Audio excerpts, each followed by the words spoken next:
নমস্কার, এই মুহূর্তে সরাসরি দেখছেন উড়ান নিউজ লাইভের পর্দা। টিটাগড় ওয়াগান কারখানায় ভয়াবহ আগুন। শনিবার বেলার দিকে টিটাগড় ওয়াগান কারখানায় আচমকা আগুন লাগে। জানা গিয়েছে, মজুদ থাকা কেমিক্যাল মিশ্রিত রঙের কৌটোতে প্রথমে আগুন লাগে। সেই আগুন ছড়িয়ে পড়ে দাঁড়িয়ে থাকা একটি মালবাহী বড় ট্রাকে। দমকলে 3টি ইঞ্জিন ঘটনাস্থলে পৌঁছে আগুন নেভানোর চেষ্টা করে। আগুনের ধোঁয়া কারখানার আশেপাশে ছড়িয়ে পড়ে। আতঙ্কিত বাসিন্দারা ভয়ে ঘর থেকে বাইরে বেরিয়ে আসেন। স্থানীয় কাউন্সিলর ওম প্রকাশ সাউ জানান, গ্যাস কাটার লোহার পাত কাটিং করার কাজ চলছিল।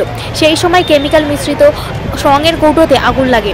দমকল এসে আগুন নেভানোর কাজে হাত লাগায়, তবে কিছুক্ষণের মধ্যেই পরিস্থিতি নিয়ন্ত্রণে আনা সম্ভব হয়েছিল। এরকমই আপডেট পেতে ততক্ষণ সঙ্গে থাকুন। আমি নিজের ওয়ার্ডে ঘুরছিলাম, ঘোরার পর হঠাৎ আমাকে ফোন আসলো, আমার নিজের বাড়ি থেকে ফোন আসলো। প্লাস ওয়ার্ডের লোকরা ফোন করছে কি ওয়াগানে প্রচুর আগুন লেগেছে। লোক আতঙ্ক হয়ে গেছে, পুরো বাড়ি আর আশেপাশের লোক সব কান্নাকাটি আরম্ভ করে দিয়েছিল। আমি এসে বললাম কোনো দরকার নেই, আমি আগে পিএসকে ফোন করলাম। পিএসে ফোন করার পর আমি ওয়ার্ডে ফায়ার সার্ভিসকে ফোন করেছি। তারপর চেয়ারম্যানকে ডেকেছি, চেয়ারম্যানকে ডেকে আমরা ভিতরে গেছি। ভিতরে দেখার পর আগুন লেগেছে। আমি জিজ্ঞেস করলাম একটা ভদ্রলোক থেকে, ও বললো কি একটা কথা, গ্যাস কাটাররা গ্যাস কাটিং করছিল, করতে করতে আগুন লেগে গেছে ওর মধ্যে। তার মধ্যে আমরা দেখেছি কেমিক্যাল একটা ওখানে ডেব্বাগুলো রেখেছিল। হঠাৎ কেমিক্যালের মধ্যে ওই আগুনটা পড়ে গেছে। পড়ে একটা গাড়ির মধ্যে বিরাট রূপে আগুন লেগেছে। এইরকম আগুন লেগেছে। ঠিক আমাদের ওয়াগনের পাশে ওয়াল আছে, প্রত্যেকটা ঘর হয়েছে।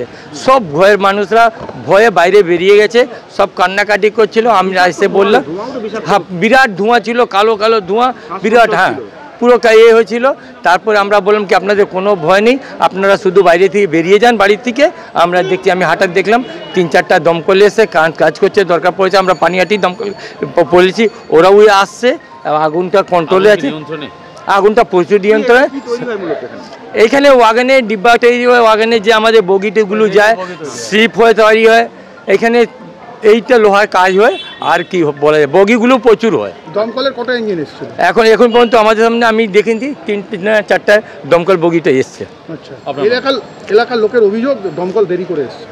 না, অভিযোগ বলে এটা না। দমকল দেখুন, হঠাৎ যদি ফোন করা যায়, লোক তো বলতে হবে যে জানে না, আমরা তো জানি আসতে সময় লাগবে।